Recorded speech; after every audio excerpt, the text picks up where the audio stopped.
Hello दोस्तों, स्वागत है आपका हमारा YouTube channel TET fact academy में। मैं हूं शशिकांत राय और आज जो वीडियो बनने वाला है वो एनआईएस डीएलएड के ऊपर ही बना रहा हूं। जी हाँ, अभी जो है मैंने पिछला जो एक वीडियो बनाया था एनआईएस डीएलएड को लेकर के, जिसमें मैंने एनसीईटी का जो है अप्रूवल लेटर जो है दिखाया था और उसमें ये मैंने क्वेश्चन उठाया था, ये प्रश्न उठाया था कि इस लेटर में ये कहाँ पे लिखा गया है कि जो प्रेजेंट जो वर्तमान में जो बहाली चल रही थी 2019 का जो आवेदन था उसमें जो है इनको अप्रूव किया गया है या उसके लिए अप्रूवल लेटर दिया गया है। और इसके साथ ही भी थोड़ी देर पहले मैंने कम्युनिटी पोस्ट पे पोस्ट किया है जिसमें जो है पटना हाईकोर्ट ऑर्डर का जो समरी लेटर था, जो एक आदेश पत्र था, सारांश था, उसका जो सबसे आखिरी बिंदु था 16 नंबर पॉइंट पे भी जो है ऐसा कोई भी चीज मेंशन नहीं किया गया है और ना ही पूरे ऑर्डर में कहीं भी 94 शिक्षक बहाली का उल्लेख किया गया है या किसी विज्ञापन संख्या का उल्लेख किया गया है। तो ये सब चीजें जो है बहुत मायने रखती हैं, लेकिन फिर भी इन सब चीजों को जो है इग्नोर कर दिया गया या फिर जो है हो सकता हो दिसंबर सीटेट वाले जो अभ्यर्थी थे 2019 उनकी नजर नहीं गई होगी कि उसी आधार पे जो है ये भी जो है कुछ ऐसा अपना जो है ब्यूरो रख पाते कि इनको भी एक अलाउ लेटर जो है मिल जाता। लेकिन फिलहाल यहाँ पे जो आज हम बात करने जा रहे हैं बिल्कुल ही अलग तरीके की बात है। लेकिन इस वीडियो को शुरू करने से पहले हम वही अपनी टैगलाइन दोहरा देना चाहते हैं कि जो भी चैनल पर नए हैं वो हमें चैनल को सब्सक्राइब कर लीजिएगा और सब्सक्राइब करने के लिए आपको सब्सक्राइब बटन पे क्लिक करना होगा, बेल आइकन पे प्रेस करना होगा, ऑल पे जरूर क्लिक करिएगा, ठीक है, ताकि आपको सारे वीडियो के नोटिफिकेशंस जो है मिल सके। यहाँ पर जो आज हम बात करने जा रहे हैं फर्जी शिक्षकों की। जी हाँ, फर्जीवाड़ा जो है आप जानते हैं कि बीएड में भी होता है, बीटीसी में भी होता है और 94 शिक्षक बहाली जिसके आवेदन लिए जा सके हैं उसमें जो है बीएड और बीटीसी के स्तर पे, बिहार टेट के स्तर पे, सीटेट के स्तर पे फर्जीवाड़ा या फर्जी अभ्यर्थी जो है ऑलरेडी शामिल है, ये आप सभी लोग जानते हैं। और इससे पहले के जो पूर्व नियोजित शिक्षक है जिनका जो है डाटा लिया जा रहा है एनआईसी वेब पोर्टल पे, उसमें भी जो है बहुत सारे अभ्यर्थी जो है पकड़ में आ रहे हैं जो बीएड के हैं या बीटीसी के हैं जिन्होंने जो है फर्जीवाड़ा किया है किसी न किसी प्रकार से। लेकिन अब यहाँ पे सवाल ये उठता है कि क्या सिर्फ बीएड और बीटीसी वाले की डिग्री की जांच होगी, उनके मार्कशीट की जांच होगी कि वो फर्जी हैं? क्या एनआईओएस डीएलएड अभ्यर्थियों के सर्टिफिकेट्स की डिग्री की जांच नहीं होगी? क्या उनके सीटेट प्रमाण पत्र की जांच नहीं होगी? क्या उनके बिहार टेट प्रमाण पत्र की जांच नहीं होगी? उनके भी प्रमाण पत्रों की जांच होनी चाहिए और ये स्पेशली होनी चाहिए क्योंकि इनको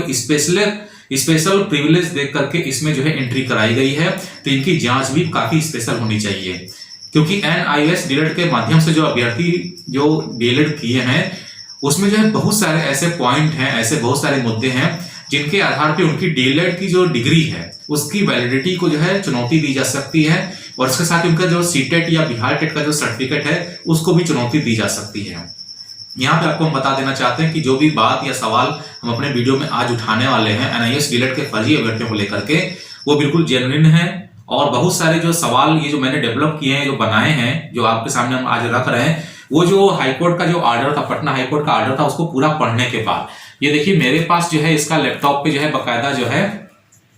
हिंदी में मैंने इसको गूगल से ट्रांसलेट कर लिया है, इंग्लिश में था, दोनों कॉपी मेरे पास है, ठीक है। और अगर आपको हिंदी चाहिए हो तो वही हम आपको दे देंगे। तो इसी के आधार पे यहाँ पे मैंने जो है कुछ प्रश्न जो है बनाए हैं और जो कि बिल्कुल जायज प्रश्न है, आपको भी लगेगा कि जायज है, ठीक है। तो इन्हीं प्रश्नों को आज मैं उठाने जा रहा हूं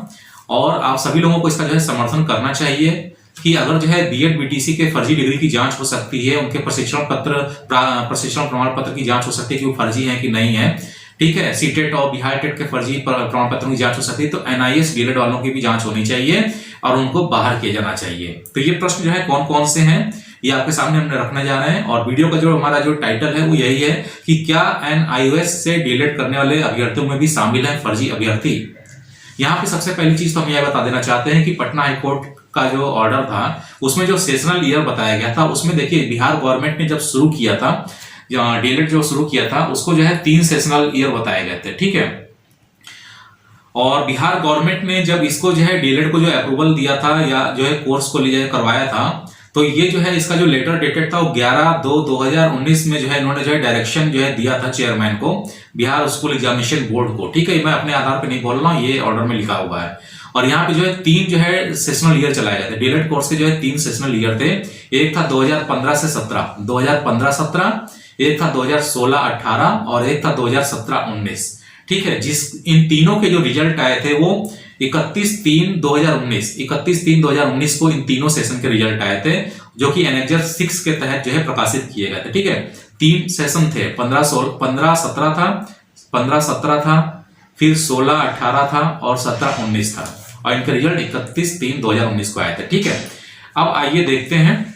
कि इसमें जो मेरा जो पहला प्रश्न है वो क्या है। ठीक है, आपको सेशन तो पता चल गया और कब इनका जो है रिजल्ट प्रकाशित हुआ था ये भी आपको पता चल गया है।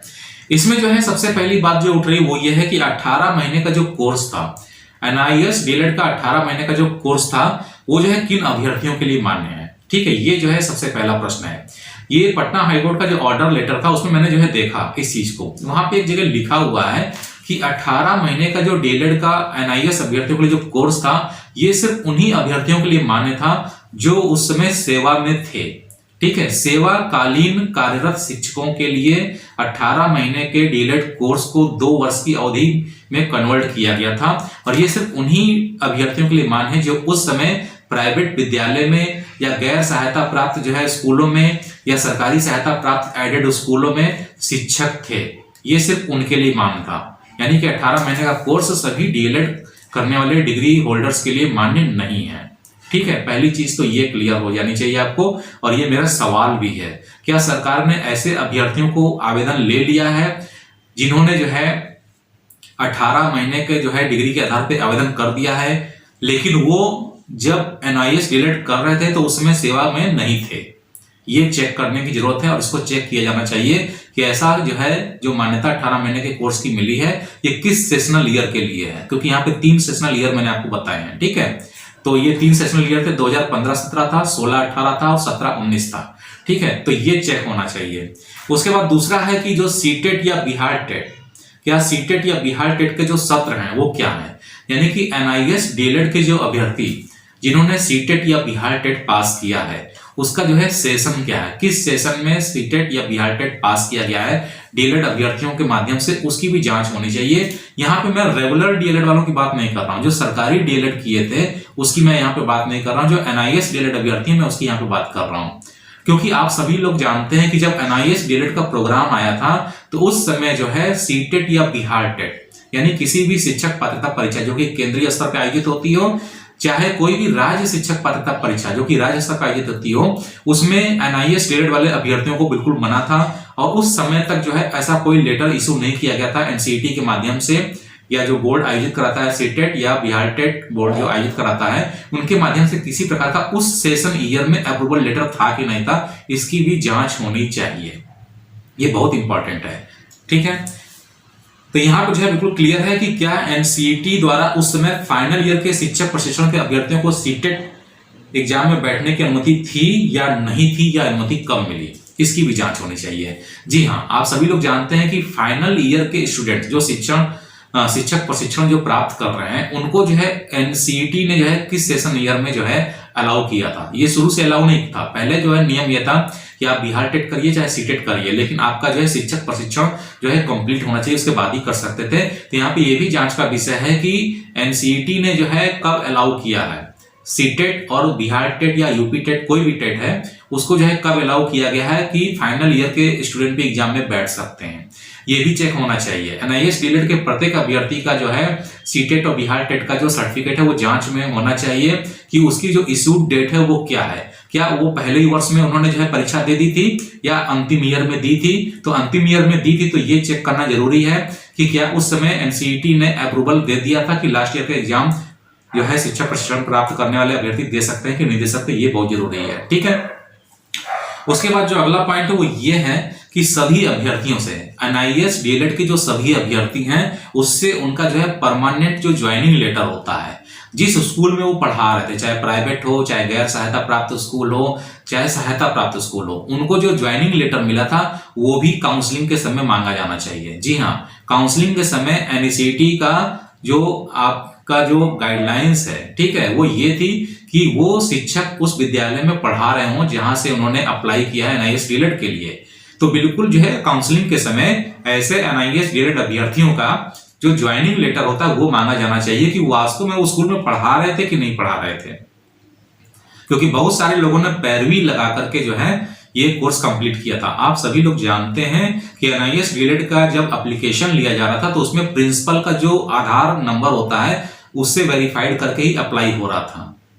ठीक है, तो ये यहाँ पे बहुत जरूरी है कि उनका ज्वाइनिंग लेटर का कॉपी मांगा जाए और अगर वो रिजाइन कर चुके हैं तो कब रिजाइन किया है, ये जो है बिल्कुल जो है इनका जो है मेंशन होना चाहिए। ठीक है, और इसके साथ ही एक चीज और मेंशन होनी चाहिए कि वो किस क्लास में पढ़ाते थे, यानी कि जिस भी स्कूल में वो थे पढ़ा रहे थे, जो एनआईएस डीएलएड अभ्यर्थी जो किए हैं वो किस क्लास के बच्चों को पढ़ाते थे, क्योंकि ये जो एनआईएस डीएलएड का जो कोर्स था ये एलिमेंट्री टीचर्स के लिए था, यानी कि प्राइमरी टीचर्स के लिए, यानी कि जो प्राथमिक कक्षा में पढ़ा रहे हैं 1 से 5 में और 6 से 8 में, ये कोर्स सिर्फ उनके लिए था। उससे ऊपर वालों के लिए भी जो है कोर्स ये अलाउ था, लेकिन यहाँ पर जब हम बात कर रहे हैं कि एलिमेंट्री टीचर्स के लिए कोर्स अलाउ किया गया था कि प्राइमरी, यानी कि ये संवैधानिक रूप से भी जो है आपका लीगल है, क्योंकि संविधान में लिखा है कि जो है जो सर्व शिक्षा अभियान है उसमें जो प्राथमिक स्तर के बच्चे हैं उन्हीं को शिक्षा देने के लिए डीएलएड कोर्स जो है एनआईएस से जो है मान्य किया गया था। ठीक है, उससे ऊपर के जो टीचर है, कोई हाई स्कूल में पढ़ा रहा है, कोई इंटर पढ़ा रहा है, तो क्या उन्होंने भी एनआईएस डीएलएड कोर्स किया है, तो क्या वो मान्य है कि नहीं मान्य, ये भी एक जो है विषय है, इस पर जो है बहस होनी चाहिए। ठीक है, उसके बाद जो क्वेश्चन आ रहा है वो ये है कि जिस स्कूल के रेफरेंस, यानी कि जिस स्कूल में वो डीएलएड अभ्यर्थी पढ़ा रहे थे जिन्होंने एनआईएस से डीएलएड किया है, उस स्कूल का जो रेफरेंस उन्होंने दिया है जिस स्कूल का, उसकी उस समय वैधता थी कि नहीं थी। यानी कि आप लोग सभी लोग जानते हैं कि जो प्राइवेट स्कूल होते हैं या गैर सहायता प्राप्त स्कूल होते हैं, ठीक है, उनका एक रिन्यूअल होता है, हर सेशनल ईयर पे एक रिन्यूअल होता है और उनको जो है अपने स्टेट गवर्नमेंट से, शिक्षा विभाग से जो है अलाउ करवाना होता है कि वो अगले एकेडमिक ईयर को शुरू कर सकते हैं कि नहीं कर सकते हैं। तो उनका जो रिन्यूअल था उस सेशन ईयर में जब उन्होंने किया है, नए स्टेट वालों ने जिस सेशन ईयर में अप्लाई किया था, तो उस समय उनके स्कूल की वैधता थी या नहीं थी। जैसे बीएड वालों की जो है बीएड कॉलेज की वैधता की जांच की जाती है, उसी तरीके से उनके स्कूल की वैधता की उसमें जांच की जानी चाहिए और उनसे भी उस स्कूल का वैधता प्रमाण पत्र मांगा जाना चाहिए। जैसे बीएड वालों का एनसीईटी का जो है अप्रूवल लेटर मांगा जाता है उस बीएड कॉलेज को लेकर के। ठीक है, बहुत ही इंपॉर्टेंट फैक्ट्स हैं। उसके बाद जो आखिरी पॉइंट है वो ये है कि किस विषय से उन्होंने जो है डीएलएड किया है। ठीक है, अब आप कहेंगे ये कैसा सवाल है कि किस विषय से डीएलएड किया है, कि डीएलएड तो 1 से 5 के लिए होता है, लेकिन यहाँ पे आप ये ध्यान रखिएगा, पटना हाई कोर्ट ने अपने ऑर्डर में ये कहा है कि 1 से 5 और 6 से 8, और ये एनआईएस डीएलएड को बीएड के इक्विवेलेंट माना गया है। एनआईएस डीएलएड को बीएड के इक्विवेलेंट जो है माना गया है और हाईकोर्ट ने प्राथमिक और उच्च प्राथमिक में, यानी कि मध्य विद्यालय में भी इनको जो है आवेदन करने की जो अनुमति दी है। तो ये एक जांच का विषय बनता है और यहाँ पे ये चीज जो है बहुत इंपॉर्टेंट है, क्योंकि बीएड वाले जब भी आवेदन करते हैं 6 to 8 में, तो उनके बीएड की जो है सब्जेक्ट है वो देखी जाती है कि किस सब्जेक्ट से उन्होंने बीएड किया है और उसी सब्जेक्ट में वो 6 से 8 में अप्लाई कर सकते हैं। तो एनआईएस डीएलएड वाले अभ्यर्थियों का भी जो है सब्जेक्ट चेक होना चाहिए। अगर उन्होंने जो है मध्य विद्यालय 6 से 8 में अप्लाई किया है किसी सब्जेक्ट में, तो ये जरूर चेक होना चाहिए कि डीएलएड उन्होंने किस सब्जेक्ट से किया है या किस सब्जेक्ट के आधार पर 6 to 8 के किस सब्जेक्ट में अप्लाई कर रहे हैं। ये जो है बहुत बड़ा जांच का विषय है। तो उम्मीद है कि ये जो है 6 पॉइंट्स आपको समझ में आ गए होंगे और मेरा इन 6 पॉइंट्स का जवाब अगर आपके पास है तो कमेंट बॉक्स में जरूर दीजिएगा। और ये वीडियो अगर आपको पसंद आए तो वीडियो को लाइक करिएगा, शेयर करिएगा, चैनल को सब्सक्राइब करना ना भूलिएगा, क्योंकि हम बहुत सारे ऐसे मुद्दे लेकर के आते रहेंगे जो कि वास्तव में बिहार शिक्षक बहाली में भ्रष्टाचार का कारण बने हुए हैं और फर्जी अभ्यर्थी इसी तरीके से शामिल हैं, लोग उनके लिए आवाज नहीं उठाते हैं। ठीक है, ये एक बहुत बड़ा मुद्दा है कि सारे फर्जी अभ्यर्थियों को बाहर कीजिए, उसके बाद आप बहाली कंप्लीट कराइए, ताकि जो लो मेरिट वाले अभ्यर्थी हैं या जो योग्य अभ्यर्थी हैं जिनको वास्तव में नौकरी मिलनी चाहिए उन्हीं को यह नौकरी मिल सके। तो उम्मीद करते हैं कि वीडियो आपको पसंद आया होगा। वीडियो पसंद आया तो वीडियो को लाइक करिएगा, शेयर करिएगा, चैनल को सब्सक्राइब करिएगा। तो जल्दी मिलते हैं अपने नए वीडियो के साथ, तब तक के लिए इजाजत दीजिए। धन्यवाद।